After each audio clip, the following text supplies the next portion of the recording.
بسم اللہ الرحمن الرحیم۔ السلام علیکم پیارے بچوں، میں ہوں آپ کا ٹیچر ندیم اختر اور اردو گرامر کے ایک اور سبق کے ساتھ آپ کے سب کے سامنے موجود ہوں۔ پیارے بچوں، ہم 7ویں کلاس کی اردو مضمون کے اردو کے جو گرامر ہیں اس کے کچھ عنوانات کو زیر بحث لا رہے ہیں۔ ہماری رموز اوقاف کی ہی ایک سیریز چل رہی ہے۔ آئیے آج دیکھیں گے ہم کہ آج ہم اردو گرامر میں اور ہماری تحریر میں استعمال ہونے والی کون کون سی علامتیں ہیں جن کو زیر بحث لاتے ہیں۔ تو پیارے بچوں، ہماری جو پہلی علامت آج کے سبق کی ہے وہ ہے تفصیلیہ۔ تفصیلیہ بچوں، جیسا کہ نام ہی سے ظاہر ہے، تفصیلیہ، جب کسی بھی چیز کی تفصیل بیان کرنی ہو، جب کسی بھی چیز کو آپ نے بالکل واضح طور پر کھول کے بیان کرنا ہو تو اس وقت یہ علامت استعمال ہوتی ہے۔ آئیے ہم دیکھتے ہیں کہ یہ کون سی علامت ہوتی ہے۔ پیارے بچوں، 2 نقطے لگانے کے بعد بالکل اس کے سامنے ایک لکیر لگا دی جاتی ہے۔ آپ اس کو اچھی طرح دیکھ لیں۔ 2 نقطے لگاتے ہیں ہم یوں کر کے اور پھر یوں، اوپر نیچے 2 نقطے لگاتے ہیں جیسے رابطہ کی علامت ہوتی ہے، اور اس کے سامنے جب ہم یہ علامت لگا دیتے ہیں تو یہ تفصیلیہ کی علامت بن جاتی ہے۔ اب یہ کہاں پر استعمال ہوتی ہے؟ جیسا کہ میں نے عرض کیا کہ یہ اپنے نام ہی سے ظاہر ہے، یہ کسی بھی چیز کی تفصیل بیان کرنے کے لیے استعمال ہوتی ہے۔ آئیے دیکھیں، جہاں کسی عنوان کی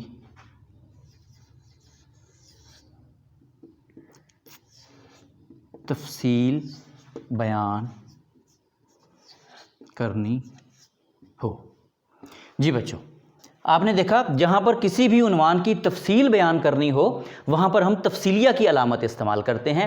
آئیے اب ہم اس کی مثالوں کے ذریعے واضح کرنے کی کوشش کرتا ہوں میں اس کو کہ ہم یہ علامت کہاں کہاں پر استعمال کرتے ہیں۔ پیارے بچوں، اردو میں آپ لوگ عموماً مضمون لکھتے ہیں۔ آپ نے دیکھا ہوگا مضمون کے اندر ہم کچھ سرخیاں دیتے ہیں، کچھ ہیڈنگز دیتے ہیں، تو ان ہیڈنگز کے آگے یہ علامت استعمال ہوتی ہے۔ مثال کے طور پر اگر ہم قائد اعظم کا مضمون لکھنا شروع کرتے ہیں تو سب سے پہلے ہم کیا لکھتے ہوتے ہیں؟ اس کی جو ہیڈنگ دیتے ہوتے ہیں تاریخ پیدائش۔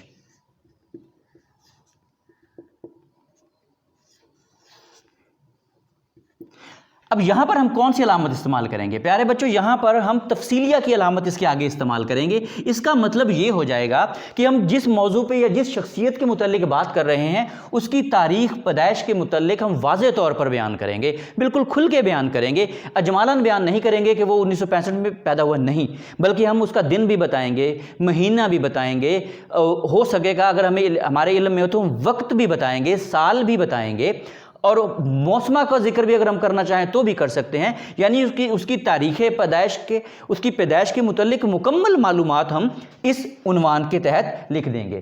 اس کے بعد آگے اگر ہم چلتے ہیں تو ہم لکھتے ہوتے ہیں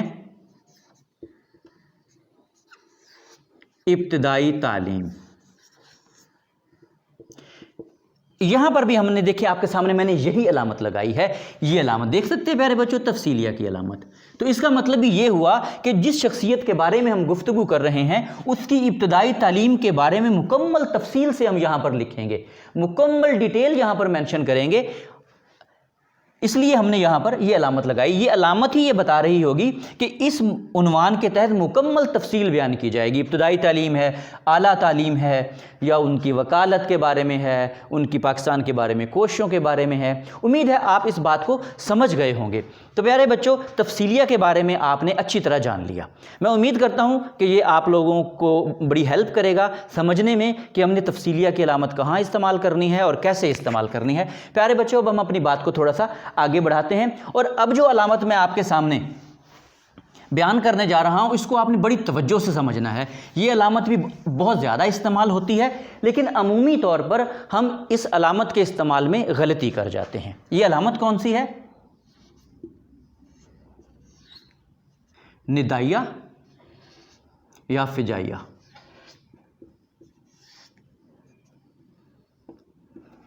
اب پیارے بچوں، اس کو آپ نے ذرا دیکھنا ہے، یہ 2 مختلف الفاظ ہیں لیکن ان کے لیے علامت ایک ہی استعمال ہوتی ہے۔ علامت کون سی ہے میں آپ کے سامنے بتا دیتا ہوں۔ ایک لکھنے کے بعد اس کے نیچے ہم اگر چھوٹا سا نقطہ لگا دیں تو یہ ندائیہ یا فجائیہ کی علامت بن جاتی ہے۔ اس علامت کو آپ نے ہمیشہ اپنے ذہن میں رکھنا ہے، اور یہ علامت بھی بہت زیادہ استعمال ہوتی ہے۔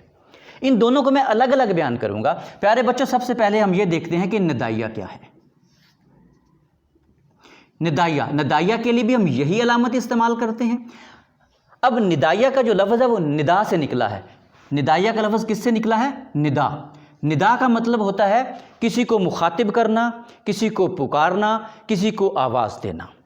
تو پیارے بچوں، جہاں پر بھی اردو گرامر میں ہم کوئی بھی ایسا لفظ استعمال کریں گے جس میں کسی کو پکارا گیا ہو، جس میں کسی کو مخاطب کیا گیا ہو، جس میں کسی کو آواز دی گئی ہو، تو وہاں پر ہم یہ علامت استعمال کریں گے۔ آئیے ہم مثالوں کے ذریعے سمجھتے ہیں کہ یہ علامت کہاں پر اور کیسے استعمال ہوتی ہے۔ میں ندائیہ کی بات کر رہا ہوں۔ پیارے بچوں، اکثر آپ نے دیکھا ہوگا کہ ہم اپنی جو درخواست لکھتے ہیں اس میں لکھتے ہیں جناب عالی، جناب عالی۔ تو اس کے آگے ہم کون سی علامت لگاتے ہیں؟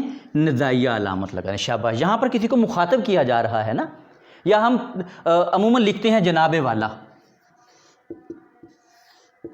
جناب والا۔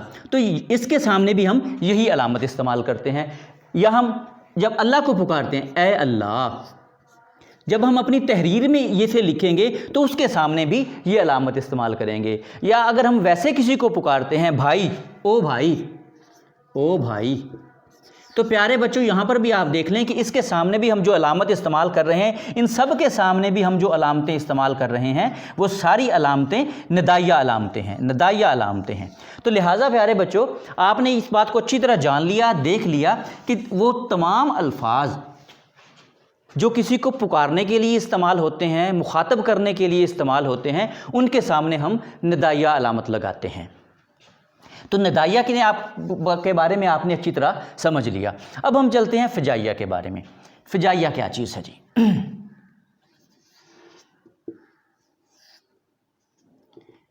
فجائیہ، پیارے بچوں، فجائیہ کے لیے بھی ہم بالکل یہی علامت استعمال کرتے ہیں، لیکن اس کا مقصد بدل جاتا ہے۔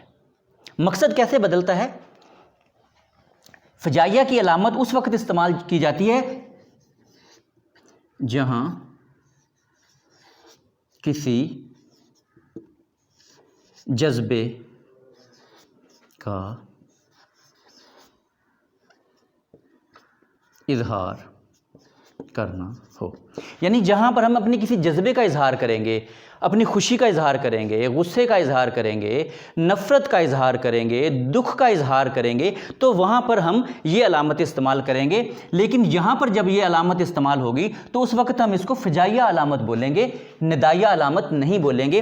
علامت دونوں کی ایک ہے، لیکن استعمال کا مقصد جو ہے وہ الگ الگ ہے۔ مثال کے طور پر آئیے اس کو دیکھتے ہیں کہ اس کی مثال کیا ہے۔ آہا، ہم میچ جیت گئے۔ اب دیکھو بیٹا، آہا کے سامنے ہم کون سی علامت لگائیں گے؟ یہ علامت لگائیں گے، لیکن یہاں پر اس علامت کو ہم ندائیہ علامت نہیں کہیں گے، اس کو ہم فجائیہ علامت کہیں گے۔ اس بات کو ذرا اچھی طرح سمجھ لیں کہ استعمال، اب دیکھیں میں ایک اور مثال لکھ رہا ہوں یہاں پر، اے اللہ میرے گناہ معاف فرما۔ اب پیارے بچوں اس فرق کو سمجھیے، یہاں پر بھی ہم نے یہ علامت استعمال کی، یہاں پر بھی ہم نے یہ علامت استعمال کی، دونوں جگہ پر علامت ایک ہی استعمال ہوئی ہے، لیکن یہاں پر ہم اس کو کون سی علامت کہیں گے؟ کیونکہ یہاں ایک جذبے کے اظہار کے لیے آ رہی ہے، اس لیے یہاں پر ہم اس علامت کو فجائیہ علامت کہیں گے۔ لیکن یہی علامت جب یہاں پر استعمال ہوگی، یہاں پر ہم کسی کو پکار رہے ہیں، کسی سے مخاطب ہیں، کسی سے بات کر رہے ہیں، تو یہاں پر یہ جو علامت استعمال ہوگی اس کو ہم ندائیہ علامت کہیں گے۔ علامت دونوں جگہ پر سیم ہے، لیکن اس کے مقصد نے اس دونوں کو الگ الگ یوں کر دیا ہے کہ کسی جگہ ہم اس کو ندائیہ علامت کہیں گے اور کسی جگہ ہم اس کو فجائیہ علامت کہیں گے۔ بچوں، اس فرق کو آپ نے بہت اچھی طرح اپنے ذہن میں رکھنا ہے۔ میں امید کرتا ہوں بیٹا کہ آج کا آپ کا یہ لیسن آپ کو بہت اچھا لگا ہوگا، کیونکہ اس میں آپ نے ندائیہ اور فجائیہ کے بارے میں جان لیا کہ اس کی علامت کیا ہے، اور ندائیہ ہم کس وقت بولتے ہیں اور فجائیہ ہم کب ہوتے ہیں۔ جب ہم کسی جذبے کا اظہار کرتے ہیں تو اس وقت فجائیہ، اور جب ہم کسی کو پکارتے یا مخاطب کرتے ہیں تو اس وقت ہم ندائیہ علامت بولتے ہیں، علامت ایک ہی استعمال ہوتی ہے۔ تو پیارے بچوں، یہ تھا ہمارے رموز و اوقاف کے متعلق مختلف علامتیں، جس کے بارے میں ہم نے تفصیل کے ساتھ جانا ہے، پڑھا ہے، ان کی علامتیں بھی سیکھی ہیں، ان کی تعریف بھی سیکھی ہے اور ان کا استعمال مثالوں کے ذریعے سیکھا ہے۔ میں امید کرتا ہوں کہ یہ سبق آپ کو اچھا لگا ہوگا۔ بہت جلد ملتے ہیں اگلے کسی سبق میں۔ اللہ حافظ۔